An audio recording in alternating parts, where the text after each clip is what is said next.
morning, good morning, good morning.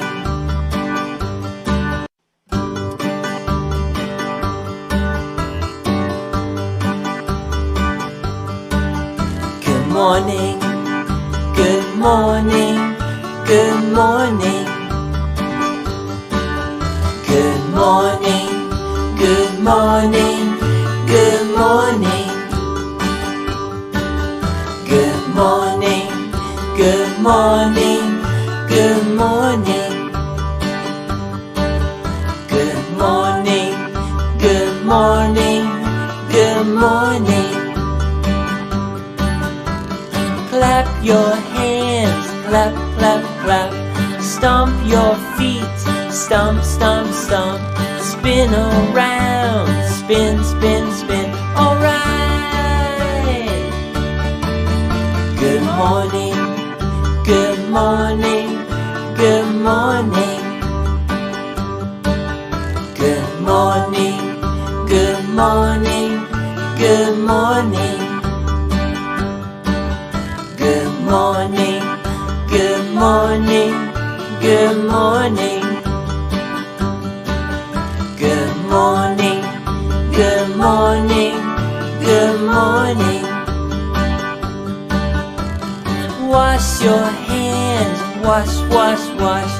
Shake your hands, shake, shake, shake. Brush your teeth, brush, brush, brush. Alright.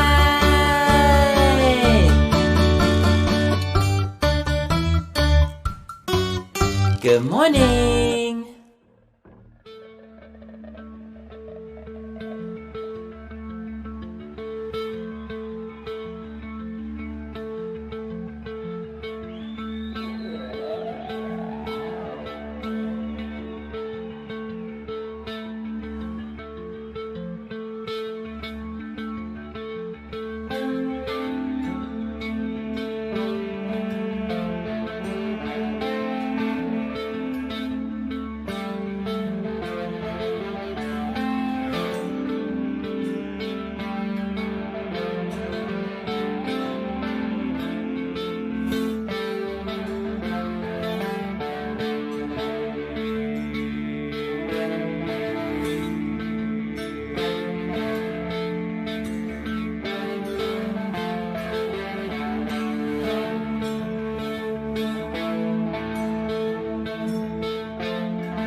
Yeah, good morning. It's Uncle Lou here. That's right, it's me. Uncle Lou, live for you on LouTube today. Thanks for watching the morning show with Uncle Lou. We got Scott KERR coming up in a little bit. For everybody's favorite Monday segment, Fake News with Scott KERR. Of course, not fake news.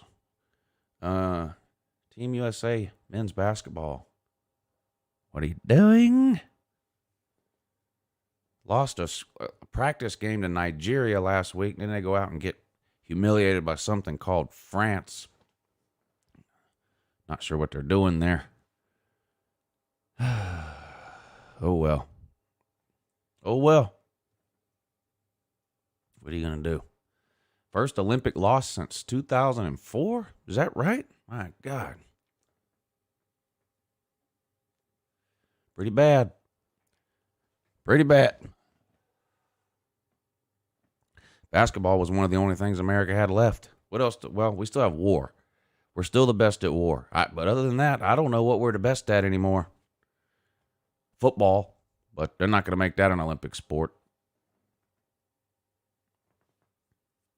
War and football, that's all we have left.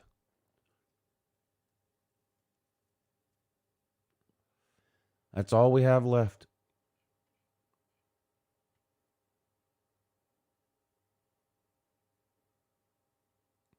Shout out to Celine Driver. Look at this picture.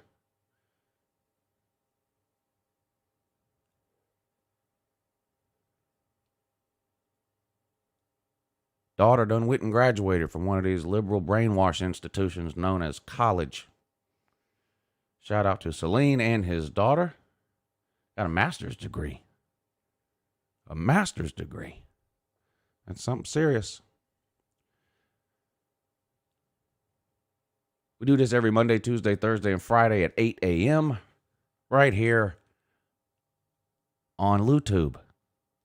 Don't forget about the college football call-in show every Tuesday and Thursday night at 10. And Lunch Money with me and Pigskin Pete every Monday night at 10. Guess what? Today is Monday. Yep. So, Lunch Money tonight. Lunch Money tonight. Yeah, you might be right, Rick. Obesity, too.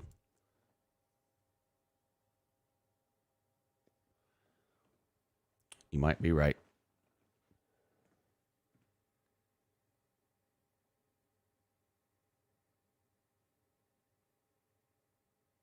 Anyway, how was y'all's weekend? Appreciate y'all tuning in. Bacon, Kevin Dog Fan for Life, American Football Network, Drew Tube, Rick Sanchez, Melissa, Celine Driver, Lizard Circus, Russell Westbrook and Gus Malzahn fan since 2010, Ballard Sports Media, RB Smata, Joey Foster, William Heinrich, D4 Sports. Shout out to D4 Sports, doing a good job keeping everybody updated with the BVD thing. He's been nice enough to text me several times every day over the last few days. I was talking to BVD for a while on Saturday, but when he first got to the hospital, well, not talking, we were texting back and forth. I was out of town all weekend when I heard what was going on Saturday afternoon, so I text BVD just to see if he had his phone or whatever, and he did text me back, and we texted a few times on Saturday back and forth, and then eventually his daughter started texting me back from his phone, and that was the last time I talked to BVD. But like I said, I've D4 has been nice enough. He lives in the area and has been keeping an eye on BVD back and forth to the hospital up there. And he's been nice enough to keep a lot of us updated. I know he's been in touch with a lot of y'all too. So shout out to him. And of course, we all are wishing nothing but the best for BVD. He can make it through this, come back out on the other side better and healthier than ever.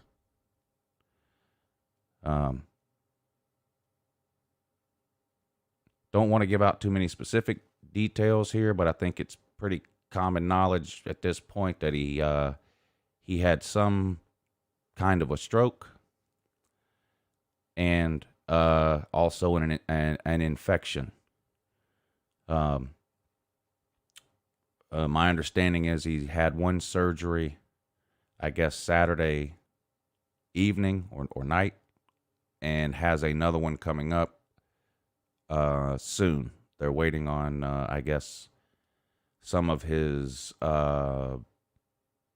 vitals to improve, like blood sugar, I believe, or blood pressure, and another surgery. But he's awake from what I've been hearing, talking. I mean, those sound like good signs to me. Again, I don't know. I don't know really much more, I'm sure, than the rest of y'all know who have been paying attention over the weekend to everybody who's been doing such a good job of trying to keep everybody informed and up to date. I really don't know much more than that.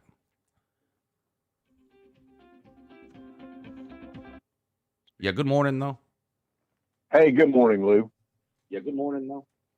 Yeah, nothing but speedy recovery for BBD. Right. What I want to say first and foremost. Yeah. I thank everybody in the YouTube community, in the world of BBD, and we have heard, what I've seen too, because I didn't find out about this till late Saturday night, and Pete came on, Pigskin Pete, with a live portion to tell a little about what he knew, and that's what I found out. So just again, speedy recovery. He along with many of us out there drew a picture for me for the Georgia Bulldogs, and nothing like poo-pooing the Georgia Bulldogs, poo-pooing or anything like that. It was just a great picture of Harry the dog, and who knew he had that kind of talent too with drawing. Well, yeah, I don't even think BVD knew until about 2 months ago when I don't even know what made him try that, but neither do I. But yeah.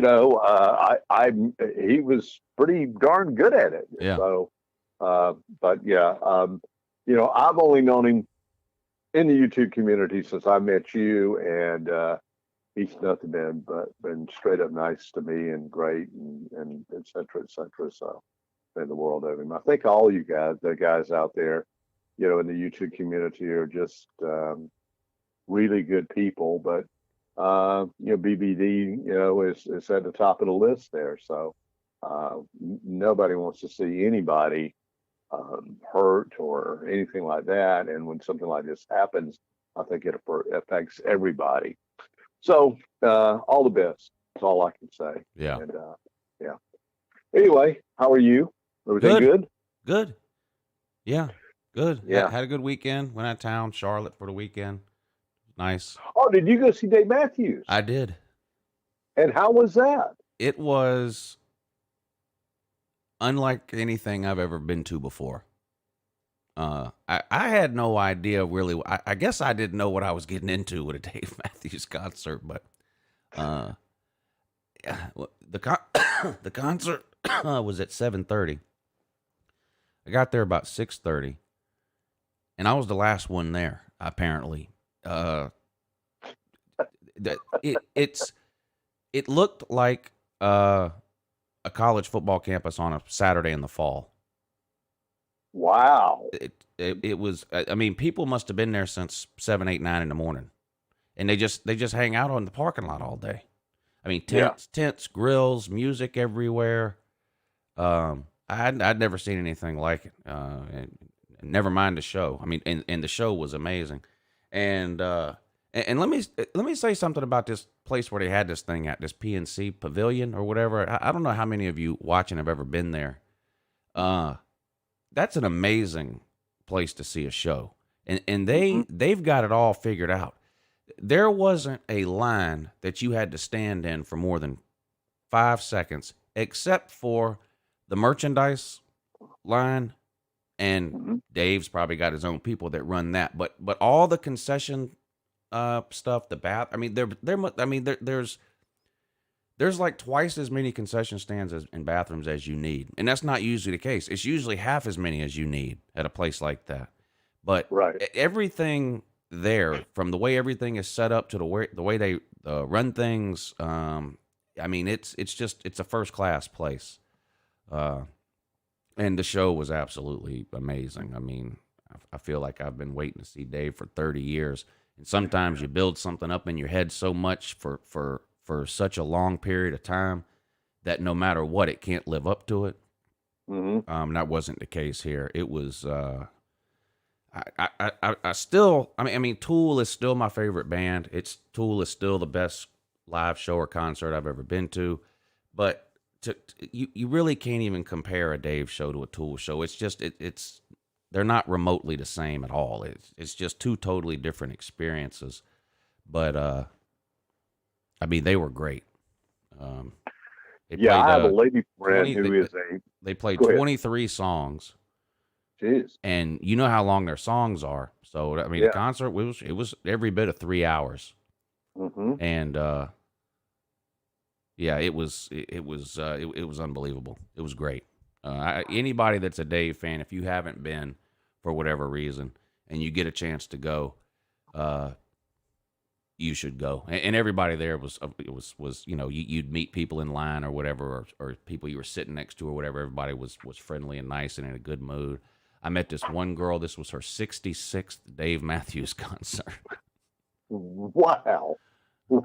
I said, well, this is my first one, but I don't know if I'll live long enough to get to 66, but that is impressive. Well, did she, because you were a Virgin Dave Matthews concert goer, did she give you any amenities of any kind? No. No. Just asking. All she gave me was friendly conversation. And to be honest, that's all I was looking for. So. Okay, that's good.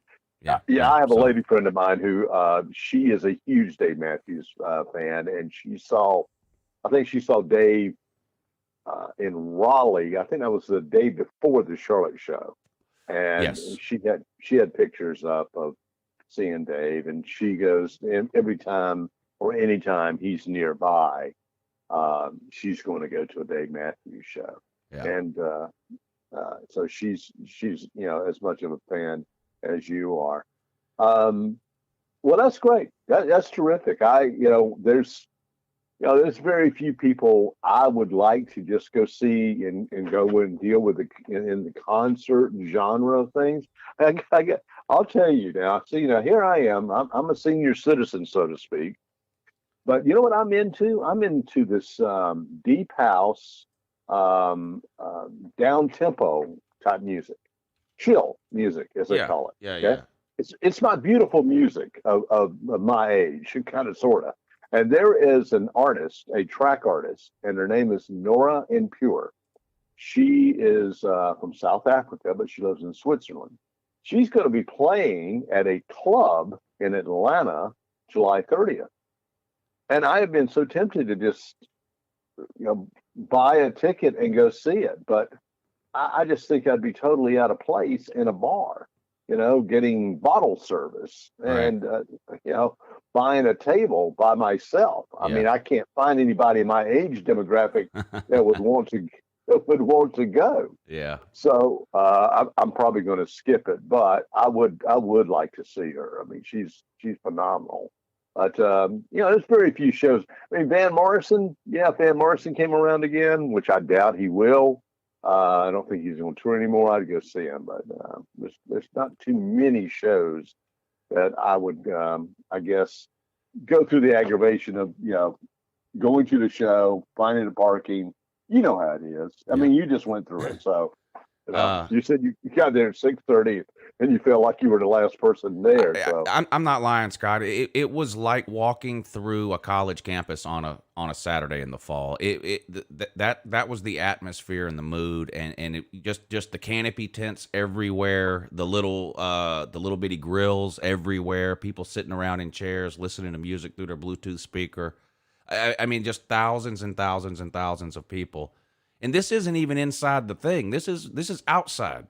They've got like 4 or 5 parking lots at this place, lot A, lot B, lot C, or whatever. They're just huge grass fields. They're not paved parking lots. They're just huge grass fields where they have you park. And it was just people everywhere. And you would talk to people and they'd been there since 9, 10 o'clock in the morning. Jeez. And I had no idea that was a thing. I didn't know. I would have I don't know if I would have gone at 9 or 10 in the morning, but if I'd have known all that was going on, I'd have gone out there at 3 or 4 in the afternoon or something and walked around and hung out for a couple hours before I went into the place. But I've been to a bunch of concerts. I've never seen anything like that ever. Well organized. It sounds like with PNC Pavilion. So it was organized inside of PNC Pavilion. Now that I've sang the praises of PNC Pavilion and Dave Matthews, let me give you the negative. Okay. PNC Music Pavilion is located in between East Jabib and BFE, just outside of Charlotte. There, you get off the interstate, and there is one road in and one road out. Oh boy! Now, because I got there at 6:30, which apparently was 6 hours too late, we had no problem getting in. Right. We actually took an Uber, so we wouldn't have to screw around. But we had heard the traffic was bad getting in and out. I had heard about the one road in and one road out thing, so I was like, I don't even want to screw with that. Plus, I'm not exactly sure. We've never been here. We're just going to take an Uber. So we took an Uber there. It was great. They have an Uber drop off. He pulls right up, drops us off right in the middle of everything. We're good to go. Well, I don't know why I didn't think this through. 25,000 people, all leaving at 10:45. And of those 25,000 people, apparently about 1,500 of them needed an Uber. So I laid in a patch of grass for an hour and a half after the concert, waiting on an Uber. I bet. And that was irritating. There was so many people looking for Ubers, the app wouldn't even work. You'd get on the app, for anybody that's ever rode Uber before. You get on the app. Your phone detects where you are, and then your phone basically sends out a signal to all the Uber drivers in the area, and the little thing will come up and it'll say searching for driver in your area. It would get to that, and then the app would crash, and you'd have to go and do it over again. Post-pandemic, there aren't as many Uber drivers out there. And this was the first concert at this place since pre-COVID, and so a lot of Uber drivers, I think, were unaware. Because let's be real, if you're an Uber driver, you knew this was going on, there should have been a line of 500 Ubers outside this place waiting, and there wasn't. At least in the surrounding area to pick up and go right there. Yeah, absolutely. Yeah. So especially in Charlotte too. Yeah, I would think that they would know that. Well, see, in the Uber community, because my wife used to drive Uber. They have these little get-togethers, and they kind of talk about events that are coming up. Hey, here's where you ought to, park or be nearby when these things happen, et cetera, et cetera. But I'm looking at your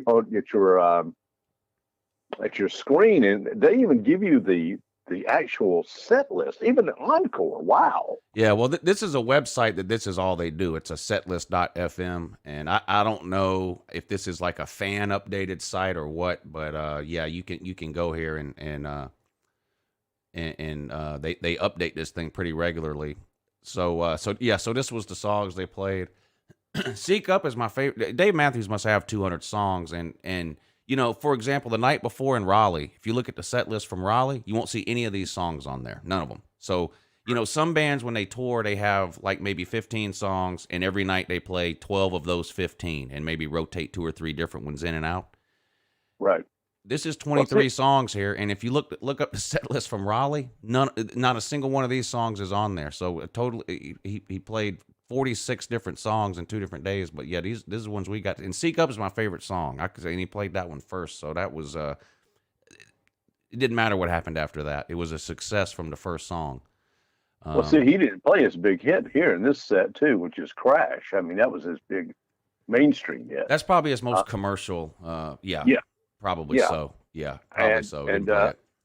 And didn't play it. Probably didn't need to play it. They make his fans going, hey. Satellite was another big one on the radio that was pretty good.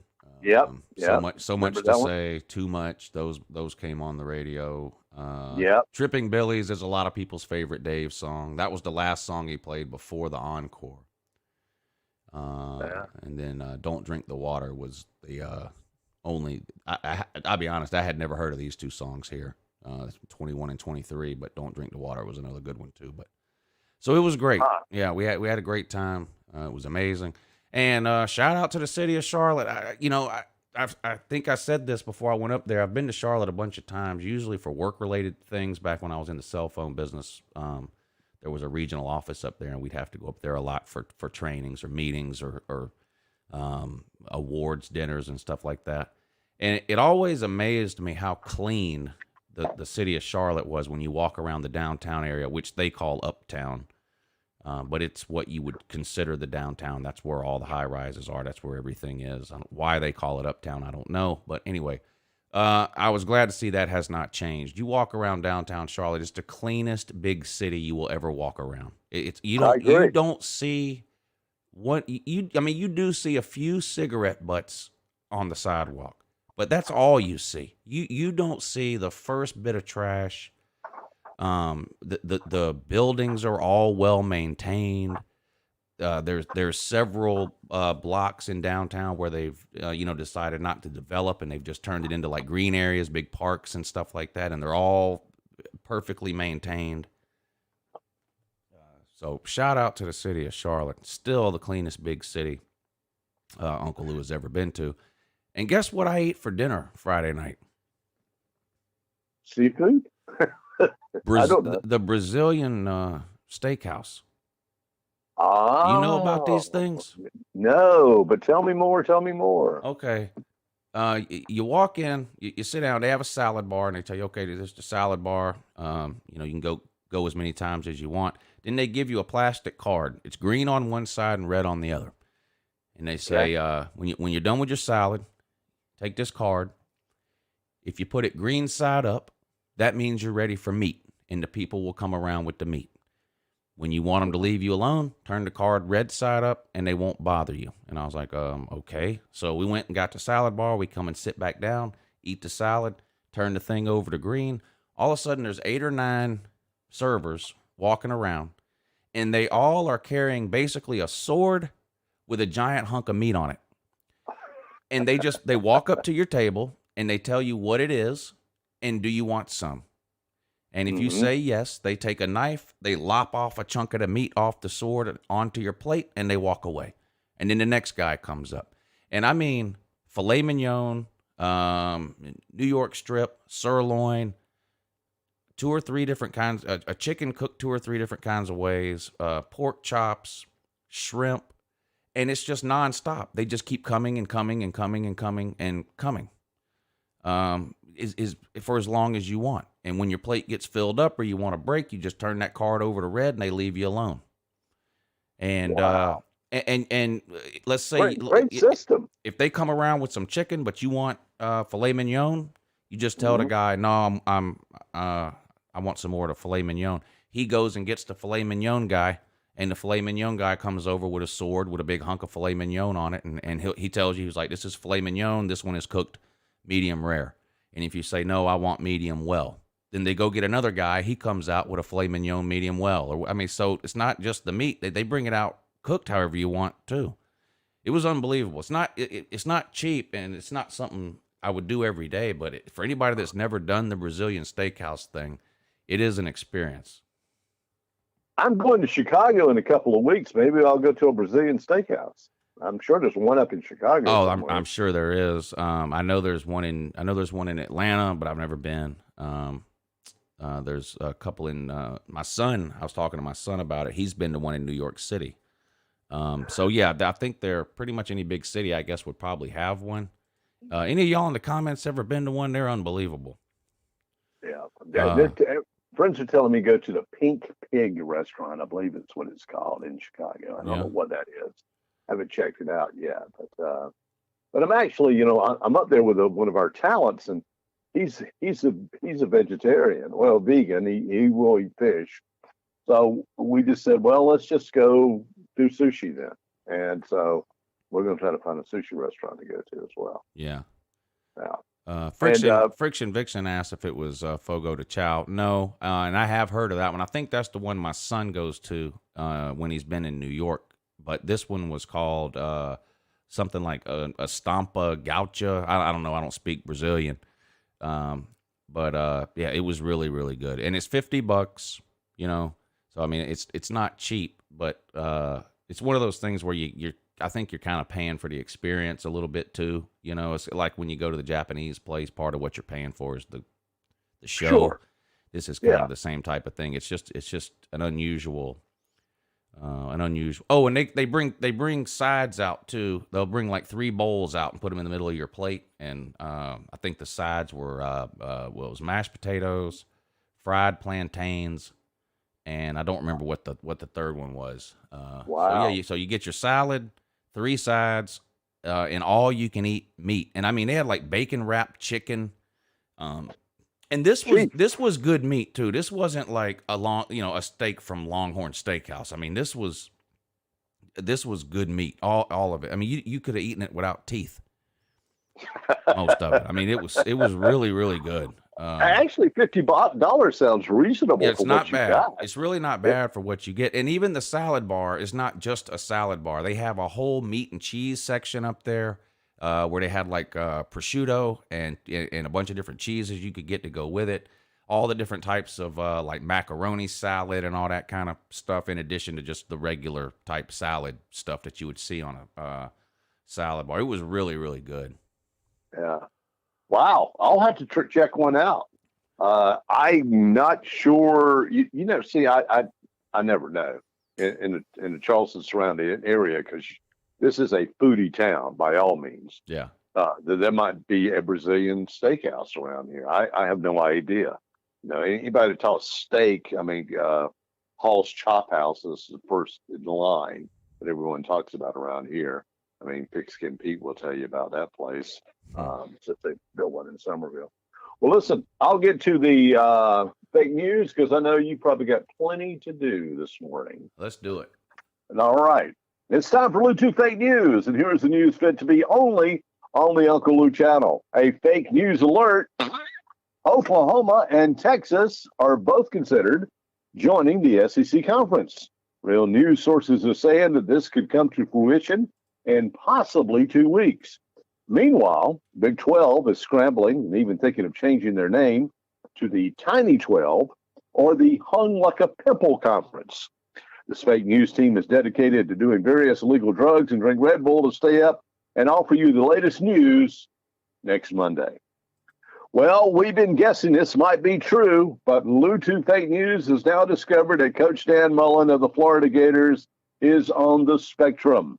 After various outbursts like, "Where's my Fanta Orange for my team?"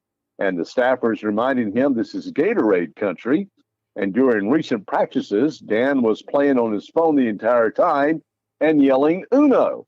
Mullen was tested and found to be highly functional, but a threat in the golf cart of driving, and keep him from emptying an entire vending machine. In a recent interview after practice, all Mullen would say is, "I like goldfish, extra cheddar, and cosmic brownies." There's no news of Mullen being fired since he was just added in an extension.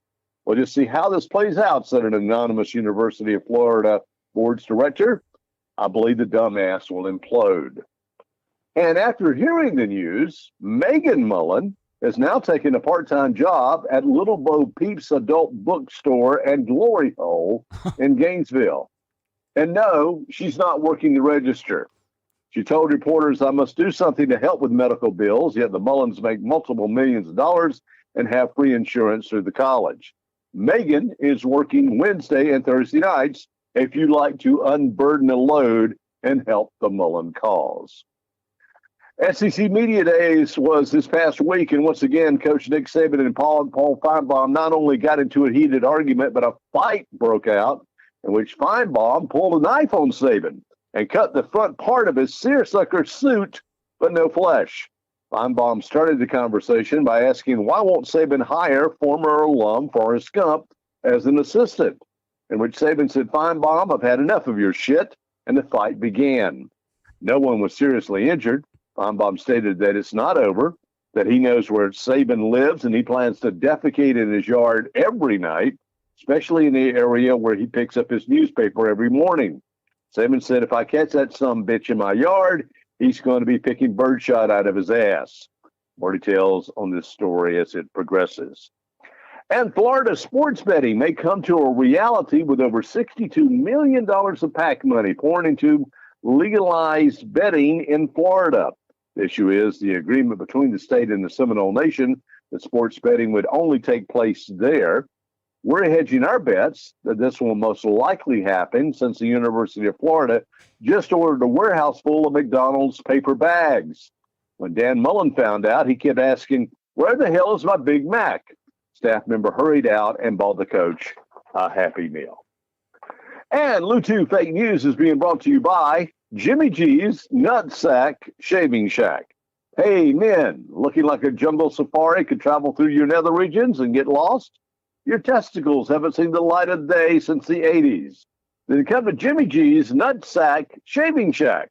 One-armed Benny the Leg Benito, former barber at many establishments until he was caught drinking the blue fluid that held the combs, will offer you an expert shave and make you clean as a 2-year-old.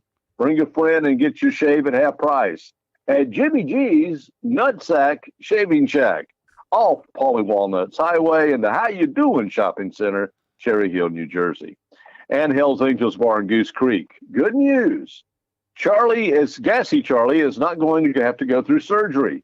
After getting a second opinion, he found out the more flatulence he can make, the better off his intestines will be. So his new doctor has him on a strict potted meat, beans, and weenies diet for 8 weeks. Some say now Gassy Charlie can fart at the length of 43 seconds, and every insect and rodent are no longer around the compound. The green gassy cloud over the area should go away as it rains, but everyone is happy of the news at Hell's Angels Bar right before Stumpy's Firecracker Stand in Goose Creek. And that is the Lutu Fake News for the week. Learn it, know it, live it. Scott Kerr reporting. Did I hear you correctly? Miss Mullen has a job somewhere now that has a glory hole? Little Bo Peeps, adult bookstore and glory hole in Gainesville. And again, she's not working the register. And did you sneak a Sopranos reference in on me, sir? Oh, of course, yeah, of course I did. Pauly Walnuts. Pauly Walnuts Highway in the How You Doing Shopping Center. You know, there's got to be a place in Cherry Hill, New Jersey named that. You know, nothing gets past me. I said, wait a minute. He said Pauly Walnuts. you know what's coming. I think it's in the fall on HBO. Is a prequel to The Sopranos. Yeah, I'm excited about that. The Many Saints of Newark, and it's going to be about more or less Christopher Moltisanti's dad. Right, he's going to be the main character of this. But James Gandolfini's son is playing Tony Soprano, and my God, he looks just like him and talks just like him. Yeah, whenever I hear about something like this, I always get worried that it's just no way to live up to the expectations. But the same guy is doing it. David Chase, is that his name? The same guy that ran The Sopranos for all those years. So, I'm hoping that it's not the kind of thing where you watch it and go, oh, God, why? And I have high hopes. I mean, the trailer looks good. We've watched the trailer here on the morning show a couple of different times. The trailer looks good. And, I'm going to watch it, and I just fingers crossed that it doesn't I flop. think with David Chase being part of it, I think it will be absolutely terrific. Yeah. I don't think David Chase has put his name on anything like this unless, it's going to meet up to the Sopranos standards. And I think that's the reason they waited so long. They want to get it right. Right. And the storyline correct. But they said that Stephen Van Zandt has seen the sequel. A number of members that were of the Sopranos crew and acting crew have seen it and have nothing but high praises about it. So okay, good. We shall see. Yeah, I'm excited.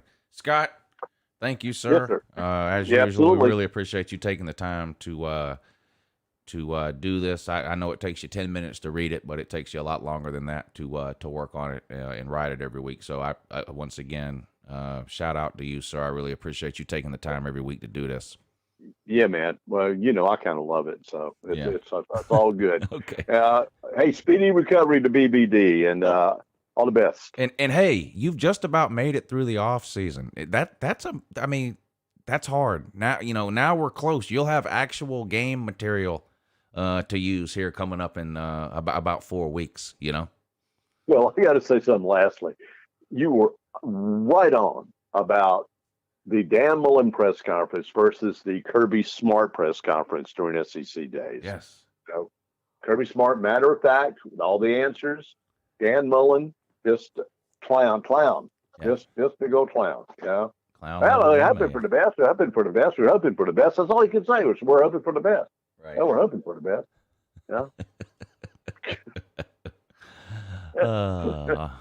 He's a Florida man, Lou. He certainly is. He certainly is. Shout out to the Florida man. All right, Scott. Really appreciate it, buddy. Man. Take care, man. We'll see you next week. All right. Okay, bye-bye. Scott KERR on a Monday. And every Monday.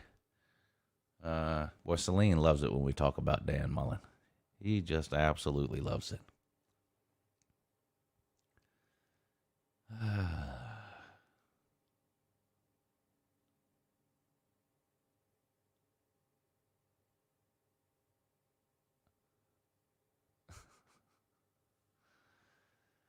Did y'all get a chance to check out Uncle Lou's newest hit single over the weekend? TATER Man. I can add that to the list now. I've got the UGA Hokey Pokey. I've got 2 rap songs. And now I have TATER Man.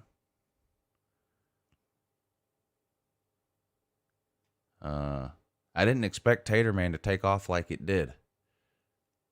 Pleasantly surprised. I might need to work on a second verse for TATER Man. I don't know. But in case you didn't see it, here's Uncle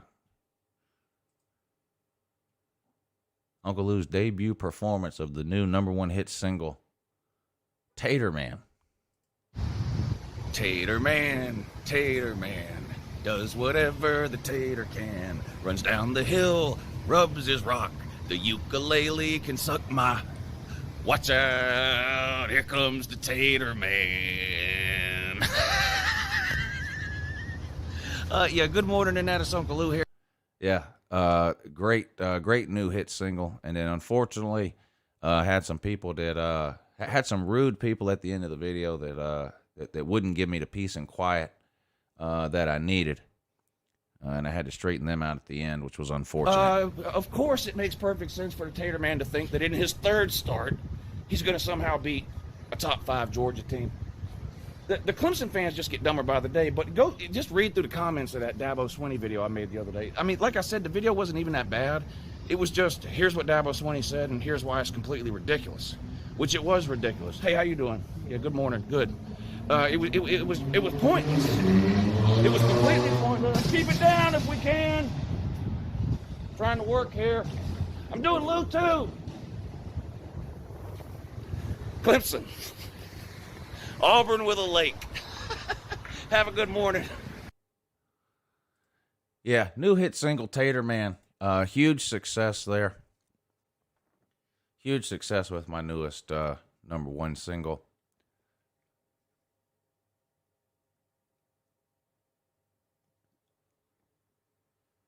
Shout out to the TATER Man.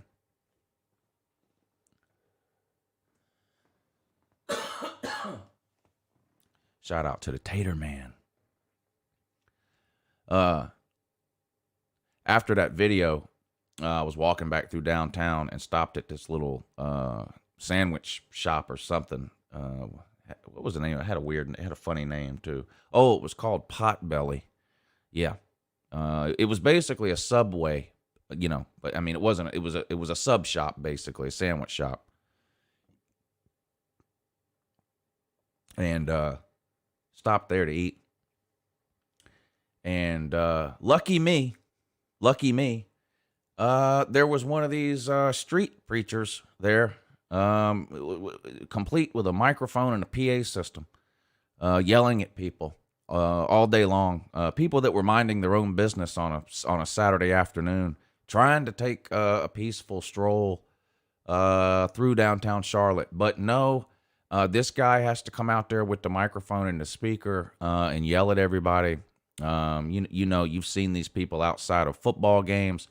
You've seen them outside of the Masters golf tournament. I don't understand these people that think it's a good idea to bring a microphone and a speaker and stand outside and yell at people who are minding their own business. Yell at them about how much God loves them and that they're going to hell. I probably watched this guy for an hour and a half, and in the hour and a half that I watched him, he didn't change a single person's mind, not one. In fact, he reinforced a lot of opinions that people already had, which was a shame. So I don't know if he knows this or not, but I think what he's doing is having the opposite effect of what he intends. So shout out to that guy too, for doing whatever it was he was doing.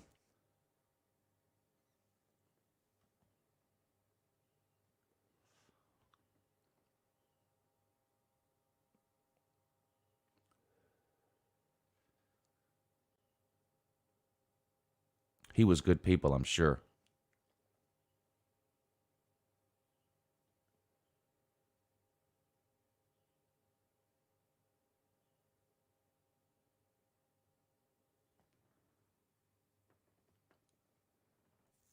It's not a volleyball visor, LW. It's a women's golf visor.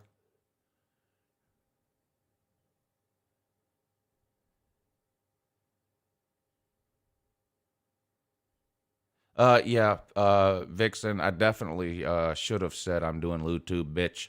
And that's what was in my mind when I started to scream it out, but I couldn't make myself do it. I don't know if it was because I was out in public with mixed company.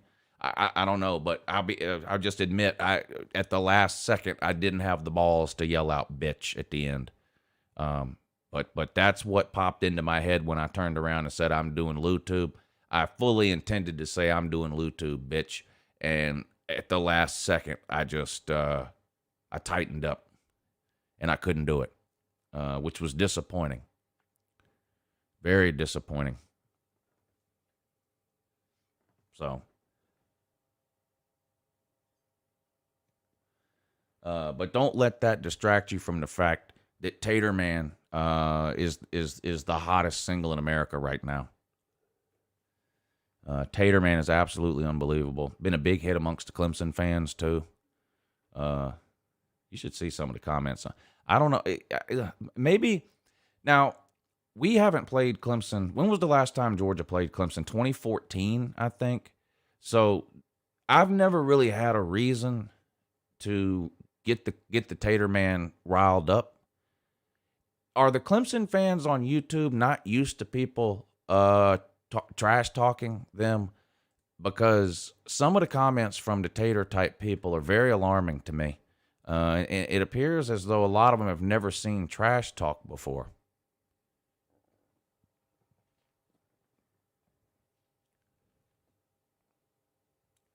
So I'm not sure. I'm trying to think. I know like Clemson, Florida State, Miami. I'm trying to think who Clemson has played in the last few years that's got somebody that could have trash talked them. But a lot of them seem unprepared for what they're about to hear when they click on an UNCLELOU video. So.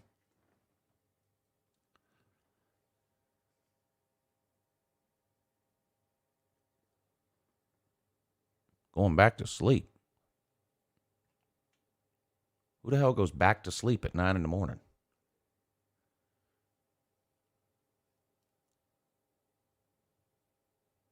I mean, don't get me wrong. I enjoy a nap as just as much as the next slob, but aren't naps at like 2 in the afternoon or something? This man says I got to go. I'm going back to sleep at 9 a.m. That's a strong move. A real strong move.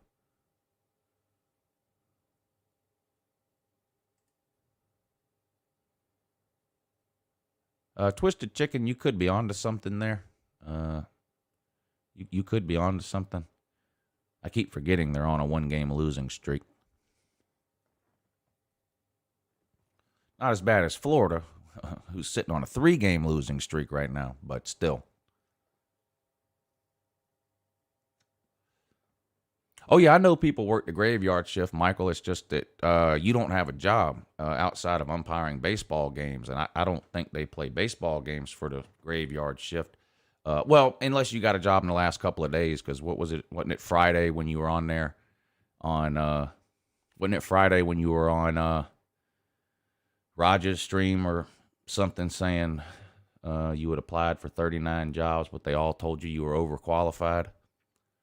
So, yeah, I know some people work the graveyard shift. It's just that you're not one of them.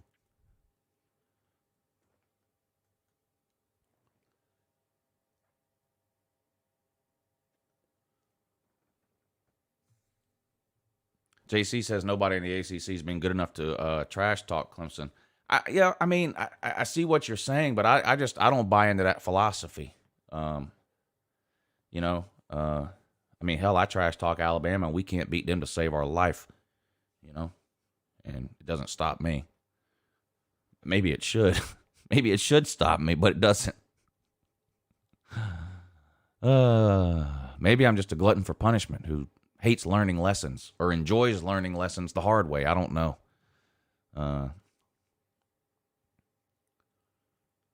I love when people say that when Georgia loses, they say it's my fault because I jinxed them. Like the outcome of a football game is based on what I say on YouTube the week before. And those people never give me credit when Georgia wins. It's only my fault when Georgia loses. When Georgia wins, I didn't have anything to do with it. But when they lose, somehow it's my fault for jinxing them. Imagine being grown and believing in something called a jinx.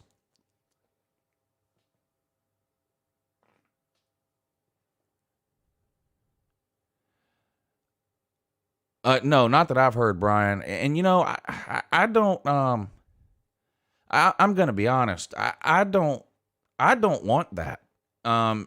And it's got nothing to do with those teams. Those are great teams, and any conference would be lucky to have those teams: Clemson, Michigan, FSU, Ohio State.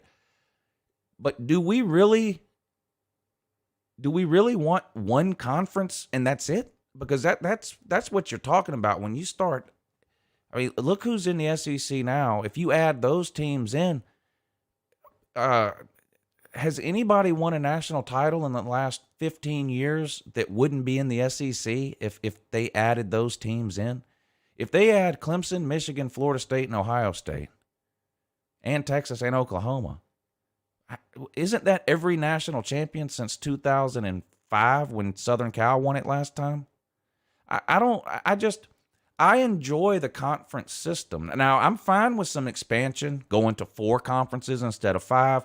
To me, 4 conferences make sense anyway because it works better with the expanded playoff situation that they have now and how, the 4 highest rated conference champions get a bye. It just 4 is a number that makes sense to me. But I don't know that I want every decent team to be in the SEC. And I'm an SEC homer, and it's going to be funny as hell watching Texas and Oklahoma fans beat the SEC drum here pretty soon. After they've been saying how they don't understand conference pride, they're suddenly going to get a dose of some. But do we really want every good team in America to be in the SEC? I don't know about that.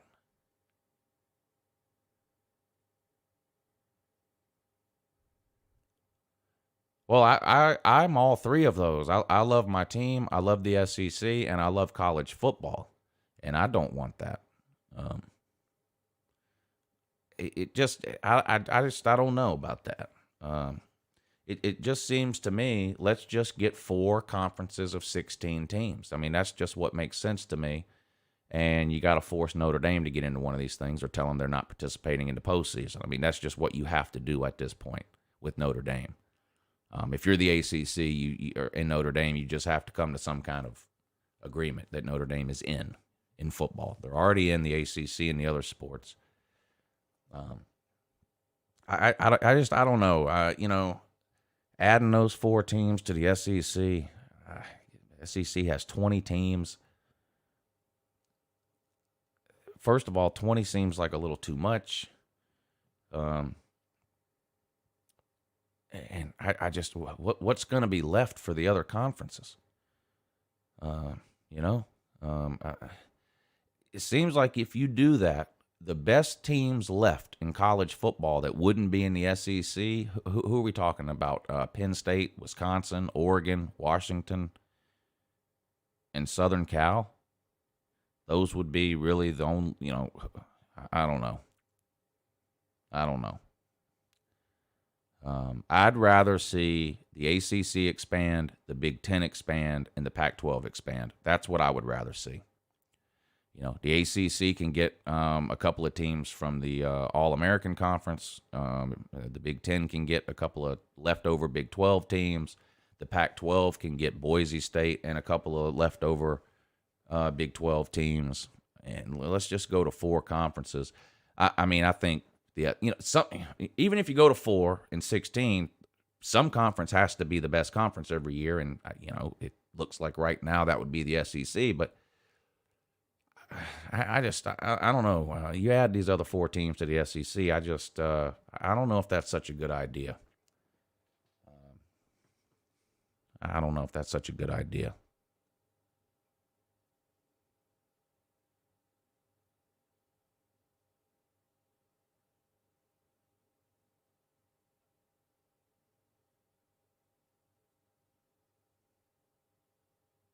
Maybe it's just me. Maybe it's just me.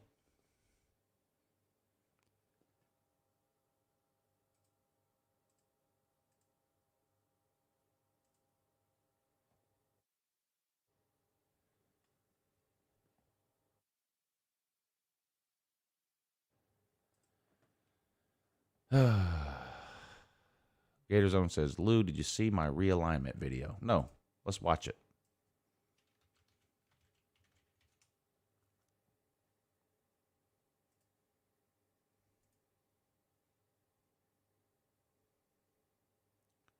Is it this one that's an hour long from 2 days ago? I can't play an hour video.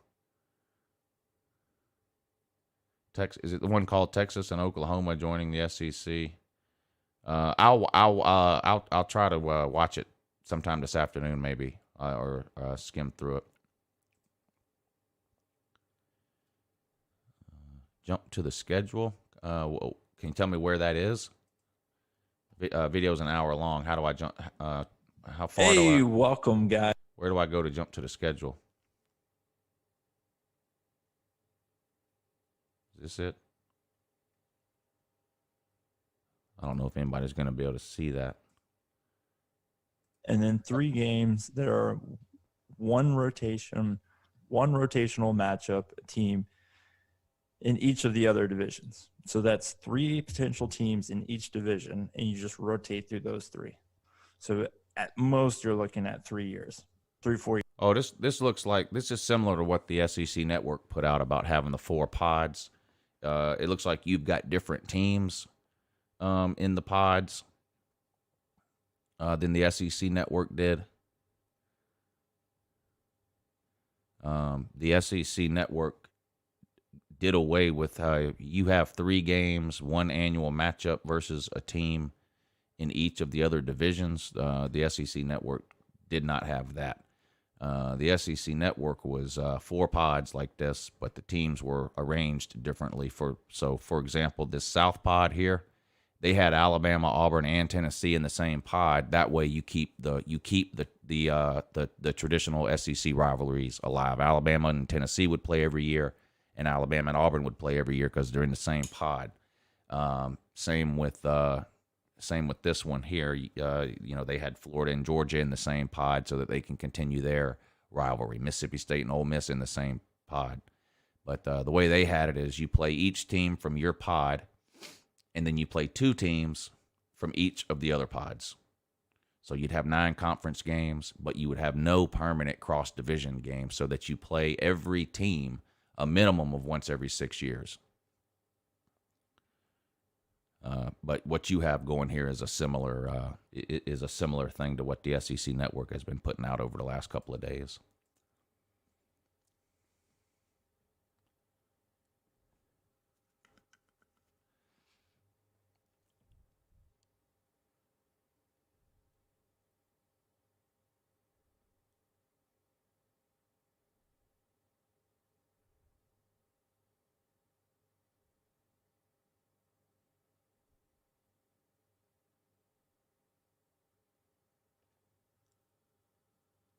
Yeah, determining the conference champion is going to be harder. The more teams you have, the harder it becomes to determine a conference champion.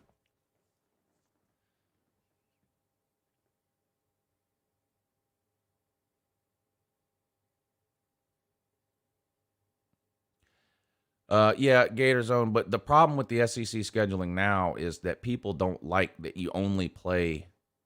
Like Georgia, Georgia will only play at Alabama once every 12 years or 13 years under current SEC scheduling. That's what people don't like. So I'm all for each team. I'm all for each team keeping their the rivals that they have now. But every team doesn't have 3 rivalries, or like you say, 3 or 4 rivalries a year. I mean, name the 3 or 4 rivals that Texas A&M has in the SEC. Or Mizzou, or South Carolina, or Vandy, or either of the Mississippi schools. There's not 3 or 4 rivalries for every team that's worth preserving. You need to preserve Georgia versus Florida. You need to preserve Auburn versus Alabama. You need to preserve Alabama and Tennessee. I really can't think of any other rivalries within the SEC that would be worth preserving. I would like, Georgia and Auburn. But that's not going to happen, probably. You're probably going to lose Georgia versus Auburn as far as an every year rivalry goes. But again, by not having any permanent cross-division rivals, even if Georgia and Auburn goes away as a yearly game, we would still play Auburn every, 3 years?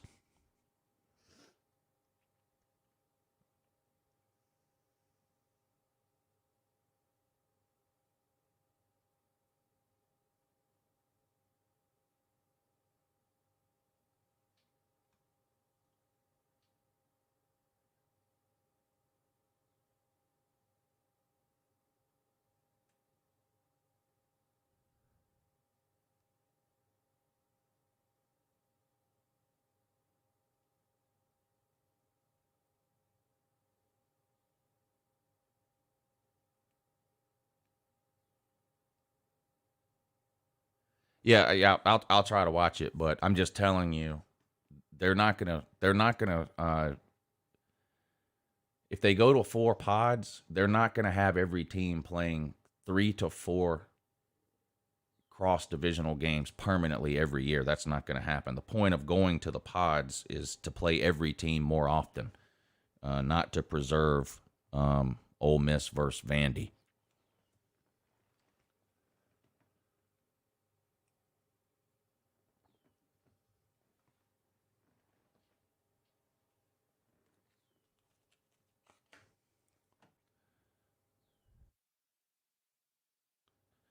Celine, there's literally nothing you won't complain about.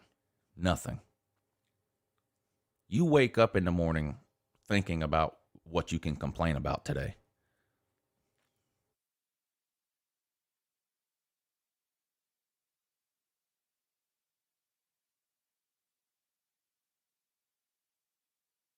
And I'm not even kidding. I don't know that I've ever known anybody that complains as much as you do.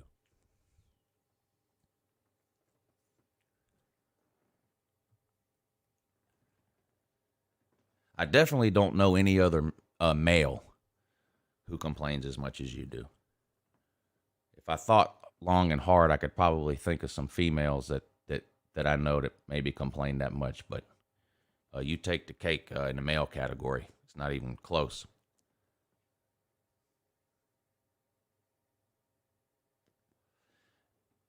I agree with you, Lost Aggie. I think 16 teams is good for now, and I don't want college football going somewhere where every single good team is in the SEC. And look, I'm the biggest SEC homer on the internet, but come on, the trash talking and all that kind of stuff is a big part of college football and a big part of what I do. And if there's no other conference to trash talk, that bothers me.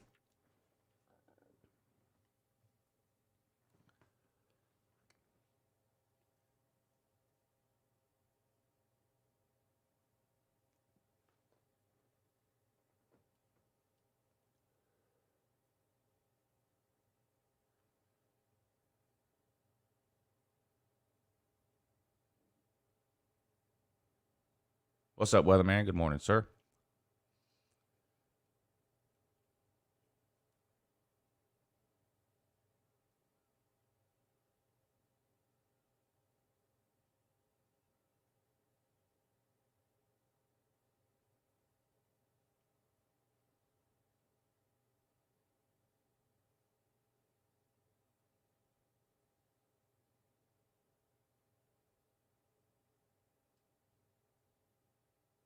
Oh, it was great, Lizard Circus. When I was in Charlotte all weekend, I had a great time. Had a great time.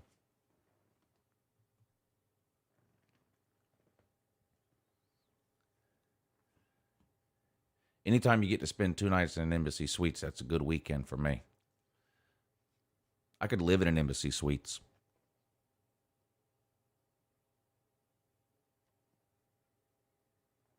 NFL preseason starts next month. It's been a quick off season. How many preseason games the NFL play now? 3? So yeah, probably starts in 2 weeks.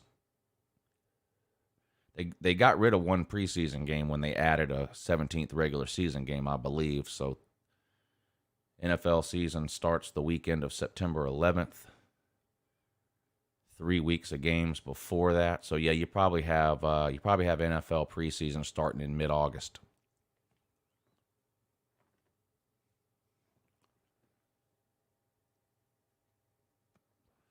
I have not watched any new movies. I mean, I was out of town all weekend, so didn't see any movies over the weekend. I'm still watching the documentary that I think I talked about this documentary last Friday.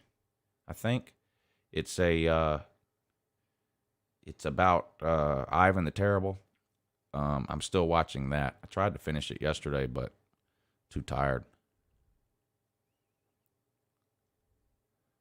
Hall of Fame game August 5th. Oh, well, shoot. That's less than 2 weeks away. Conference titles will be meaningless. That's fake news. Conference title gets you a bye, potentially, in the first round of the playoffs. So I wouldn't call a bye meaningless.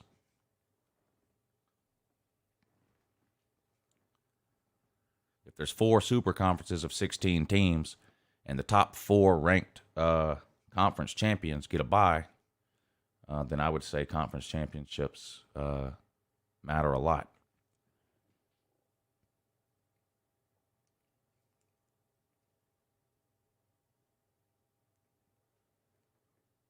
To me, the Purge movies have kind of run their course.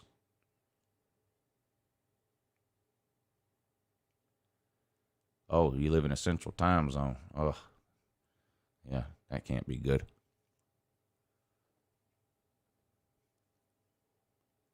Yep, September 4th will be here before you know it. And we got games the Saturday before that, too.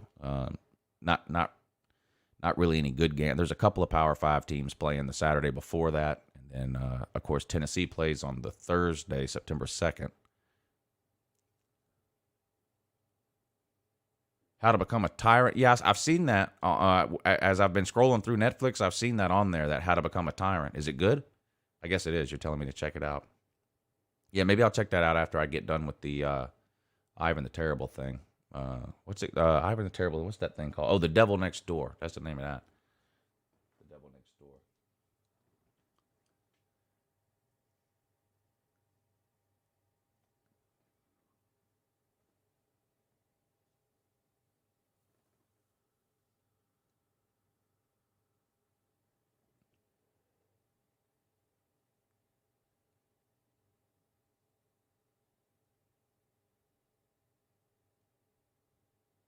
Yeah, I've seen Outer Banks.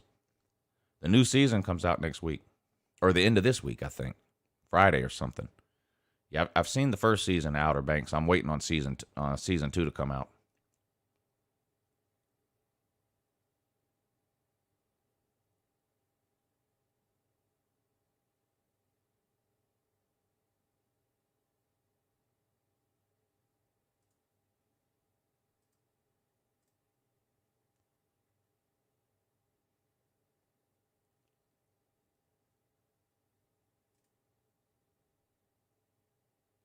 I've seen Ozark too. That's another one I'm waiting on the next season to come out.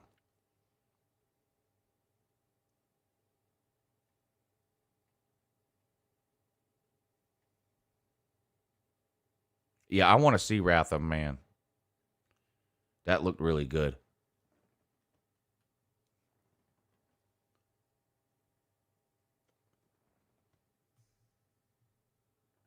That looked really good.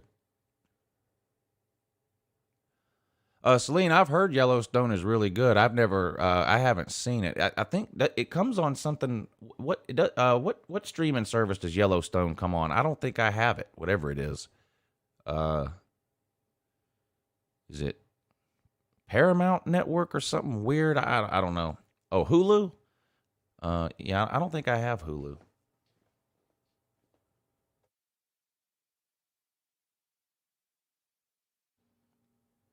Oh, Peacock Network. Okay. There's no release date for Ozark yet.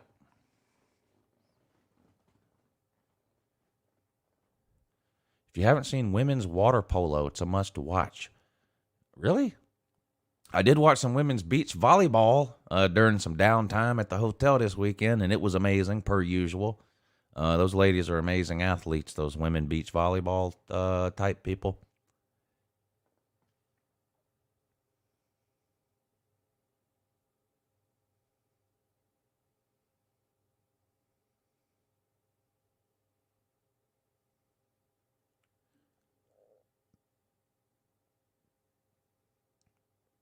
I watch on Paramount TV on regular TV. Oh, okay.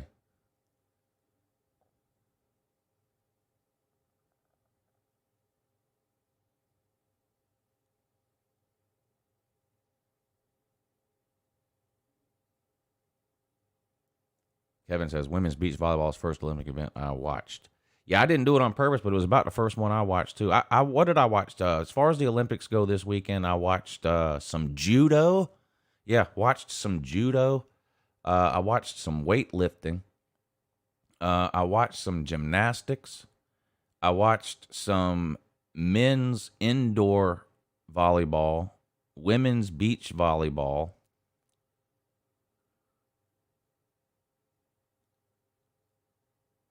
I think that's about it. I didn't catch the women's game live, but I did see the highlights of it. They lost their first game, I think 3-0, but won the second game 6-1. So they need another win, though. I think they play Australia tomorrow. They need a win.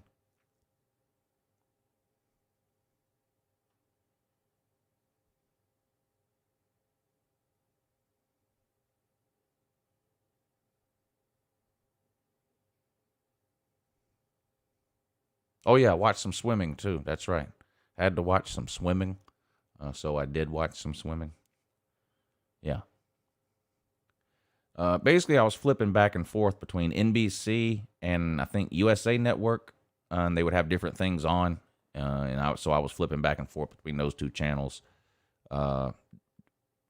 during a little bit of downtime in the hotel room this weekend. Table tennis? I didn't get to see any table tennis. Ping pong. I watched judo also. Does Steven Seagal movies count? No, doesn't count. That does not count. You know what does count? Me ending the show 30 minutes early today. Yeah, that's right. Me ending the show 30 minutes early. But But appreciate all y'all tuning in today. If you want to know the latest on BBD, at least the latest as far as I know, you can go back and watch the first 5 or 10 minutes. The best way I could tell you to try to stay updated would be to subscribe or watch D4 Sports channel or Carter's channel. I know Carter has made a few videos on his channel updating the situation on BBD from time to time, and I believe D4 too. And if I hear anything new, or there are any developments or whatever during the day today that I find out about, then I will definitely let you guys know tonight at the top of the show at 10 p.m. on Lunch Money with me and Pigskin Pete.